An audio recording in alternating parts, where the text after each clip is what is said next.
আবারও প্রমাণ হলো ফিনিশিংয়ে জাকির ও শামীমই সেরা। দর্শক, বাংলাদেশের বিপদের দিন অবিশ্বাস্য জড়ো ব্যাটিং করে দেখালেন জাকির ও শামীম। দর্শক, শুরুতে বাংলাদেশ 2 উইকেট হারিয়ে বসেন, কেননা এদিন রীতিমতোই ব্যর্থ ছিল বাংলাদেশের 2 ওপেনার পারভেজ হোসেন ইমন ও তানজিদ হাসান তামিম।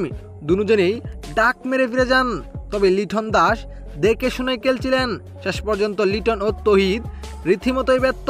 লিটন ফিরেন 28 রানে, তৌহিদ ফিরেন 8 রানে, মেহেদী ফিরেন মাত্র 9 রানে। এরপরেই রীতিমতোই বিপদে পড়ে যায় টিম বাংলাদেশ।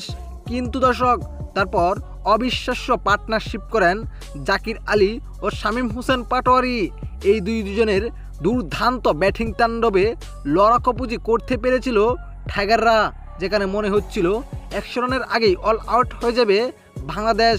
কিন্তু এই 2 ব্যাটারির তাণ্ডবে জিতার মতো স্কোর করতে পেরেছে টিম বাংলাদেশ।